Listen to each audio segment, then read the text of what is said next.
RSS और BJP के बीच कुछ भी ठीक नहीं है। इस तरह की खबरें तो लगातार सामने आ ही रही थी कि दोनों के बीच टकराव चल रहा है, लेकिन अब संघ ने इस बात पर मोहर लगा दी है कि लोकसभा चुनाव के बाद से ही उसके और बीजेपी के बीच टेंशन चली आ रही है। केरल में संघ की बैठक में शामिल होने के लिए जेपी नड्डा पहुंचे थे। इसकी तस्वीर सामने आई थी और इस टेंशन का असर संघ की बैठक में दिखाई भी दिया था। दावा तो यहां तक किया गया था कि संघ की तरफ से नड्डा को जमकर खरी खोटी सुनाई गई। सवाल ये भी उठे कि आरएसएस बीजेपी के रिश्ते टूट सकते हैं, और इसी को लेकर अपनी स्पेशल रिपोर्ट में हम करेंगे बात। नमस्कार, मैं हूं अंशिता। आरएसएस और बीजेपी के बीच टेंशन चल रही है। अब तक ये बातें राजनीति के गलियारों में चल रही थी, कयास लग रहे थे, चर्चा गरमाई हुई थी, लेकिन अब संघ ने भी इन चर्चाओं पर अपनी मोहर लगा दी है। आरएसएस के अखिल भारतीय प्रचार प्रमुख सुनील आम्बेकर से बीजेपी और संघ के बीच चल रहे टकराव को लेकर एक सवाल किया गया, तो आम्बेकर ने सीधा जवाब तो नहीं दिया, बल्कि सीधा जवाब ना देते हुए उन्होंने ये कहा कि इस तरह के मामले सामने आते रहते हैं, लेकिन इसे सुलझाने का एक मैकेनिज्म है, पारिवारिक मामला है, सुलझा लिया जाएगा। यानी अभी तक जो बीजेपी के साथ टकराव चल रहा है वो सुलझ नहीं पाया है। आम्बेकर के इस बयान से तो यही संकेत मिल रहे हैं। आम्बेकर ने इस बात का भी संकेत दिया कि बैठक में जेपी नड्डा के उस बयान पर भी चर्चा हुई जो नड्डा ने लोकसभा चुनाव के दौरान दिया था। तो आपको बता दें कि जेपी नड्डा ने कहा था, शुरू में हम अक्षम होंगे, थोड़ा कम होंगे, तब आरएसएस की जरूरत पड़ती थी। आज हम बढ़ गए हैं और सक्षम हैं, तो बीजेपी अपने आप को चलाती है।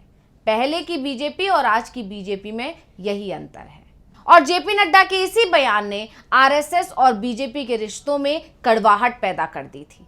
जबकि ये माना जाता है, जो दावा किया जाता है, विपक्ष कहता रहता है कि आरएसएस ही बीजेपी को चला रहा है, आरएसएस का पूरा समर्थन बीजेपी को है। यहां तक कि ये भी माना जाता है कि आरएसएस तो बीजेपी की जनक है। ऐसे में जब जेपी नड्डा ने कहा कि अब हम अपने रास्ते चल सकते हैं, हमें किसी की जरूरत नहीं है, तो आरएसएस नाराज हो गया, और इसका असर उसके बयानों में भी दिखा जब लोकसभा चुनाव के नतीजे आए। उस पर भी आगे चर्चा करेंगे। फिलहाल जेपी नड्डा के इस बयान की ही बात कर लेते हैं। तो दरअसल जेपी नड्डा से बीजेपी और आरएसएस के रिश्ते को लेकर एक सवाल किया गया था, और नड्डा ने साफ साफ कह दिया था कि बीजेपी को अब संघ की जरूरत नहीं है, जिसके बाद संघ कार्यकर्ताओं की नाराजगी की खबरें सामने आई थी।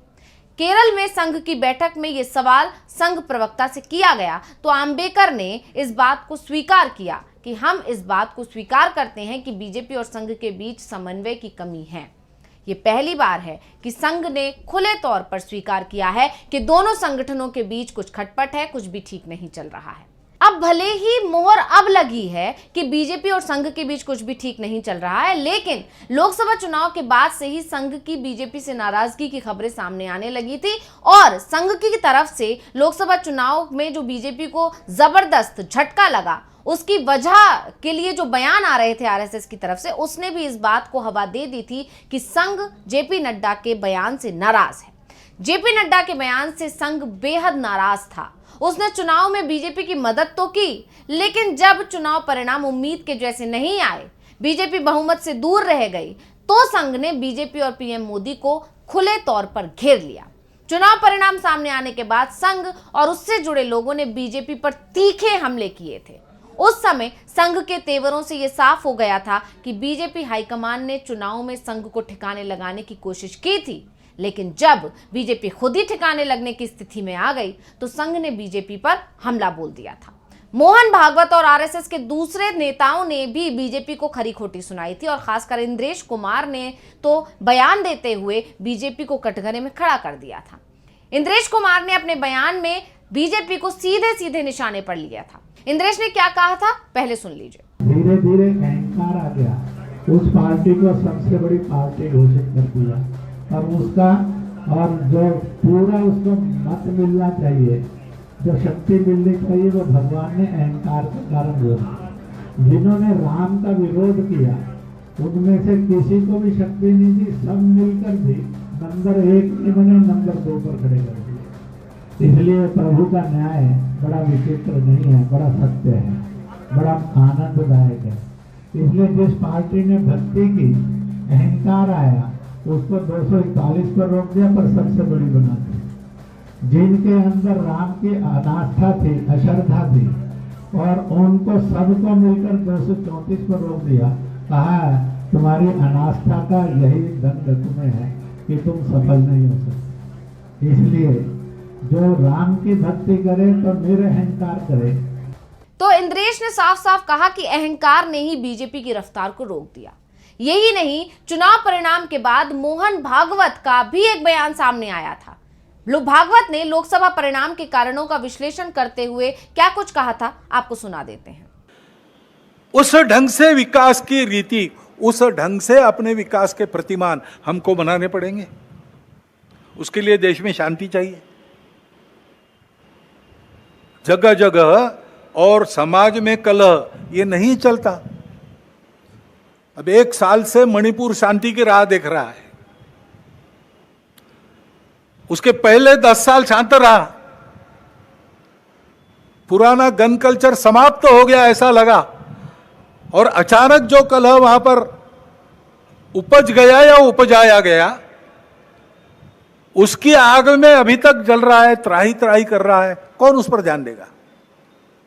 तो भागवत ने साफ साफ कहा था कि सेवक वही है जो अहंकार नहीं करता। तो भागवत के इस बयान को सीधे सीधे पीएम मोदी से जोड़कर देखा गया था, जेपी नड्डा से जोड़कर देखा गया था, क्योंकि कहीं ना कहीं आरएसएस को जेपी नड्डा के उस बयान में अहंकार की बू आई थी, जिसमें उन्होंने कहा था कि अब बीजेपी परिपक्व है, उसे संघ की जरूरत नहीं है।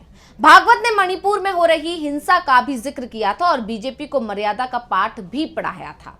उन्होंने कहा था कि चुनाव देश के प्रजातंत्र में हर 5 साल में होने वाली घटना है, अपने देश के संचालन के लिए कुछ निर्धारण करने वाला महत्वपूर्ण प्रसंग है। चुनाव लड़ने में मर्यादा का पालन नहीं हुआ। विकास के लिए देश में शांति जरूरी है, देश में अशांति है और काम नहीं हो रहा है। देश का अहम हिस्सा मणिपुर 1 साल से जल रहा है। नफरत ने मणिपुर में अराजकता फैला दी है, कौन उस पर ध्यान देगा? प्राथमिकता देकर उस पर विचार करना हमारा कर्तव्य है।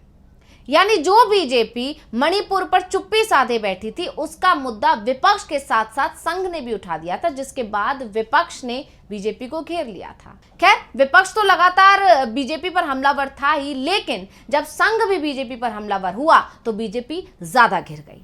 बीजेपी पर निशाना साधने में संघ का मुखपत्र ऑर्गेनाइजर भी पीछे नहीं रहा। ऑर्गेनाइजर ने भी लिखा कि लोकसभा चुनाव के नतीजे भाजपा के अति आत्मविश्वासी नेताओं और कार्यकर्ताओं का आईना है। हर कोई भ्रम में था, किसी ने लोगों की आवाज नहीं सुनी। यानी संघ नेता के तीखे तेवरों ने बीजेपी की नींद उड़ा दी थी। बाद में बीजेपी ने अपनी चिंता संघ तक पहुंचाई तो ये बयानबाजी बंद हो गई और उसके बाद से बीजेपी लगातार संघ को मनाने की कोशिश कर रही है।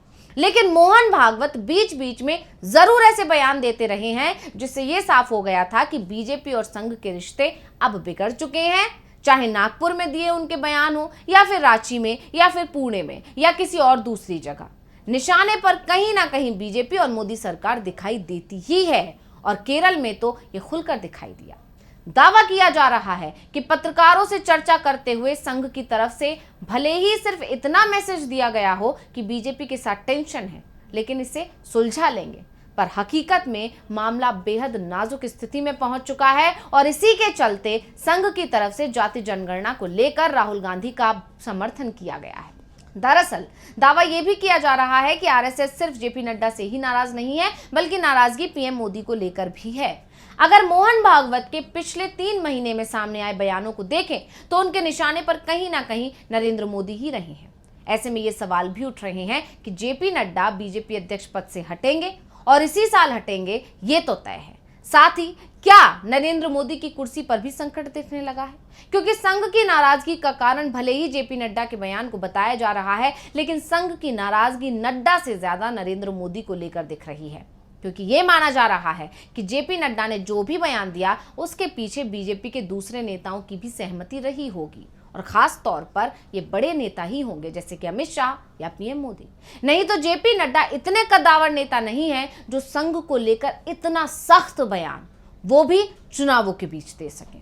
तो यानी साफ है कि बीजेपी भले ही अब समझ चुकी है कि आरएसएस के बिना उसकी दाल नहीं गल सकती, इसलिए वो आरएसएस को मनाने में लगी हुई है। जेपी नड्डा इसलिए इस बैठक में शामिल होने भी पहुंचे, उसने भी खूब चर्चाओं का बाजार गरमाया था। लेकिन अब संघ जो है उसका धीरे धीरे बीजेपी से मोहभंग हो चुका है और बीजेपी से उसकी नाराजगी दिन पर दिन बढ़ती जा रही है। हालांकि ये मैसेज देने की कोशिश की जा रही है कि सब कुछ सुलझ जाएगा, लेकिन ये मैसेज देना ही इसीलिए पड़ रहा है क्योंकि अभी तक कुछ भी सुलझा नहीं है। अभी तक बीजेपी और संघ के रिश्ते दुरुस्त नहीं हुए हैं और कुछ जानकार तो ये भी दावा कर रहे हैं कि अगर कुछ स्थिति सुधर जाए भी तो पहले जैसी बात तो कभी आ ही नहीं सकती। तो इस रिपोर्ट को लेकर आपका क्या कहना है, हमें कमेंट करके अपनी राय जरूर दीजिएगा। इसी के साथ मुझे दीजिए इजाजत। देखते रहिए डीवी लाइव। नमस्कार।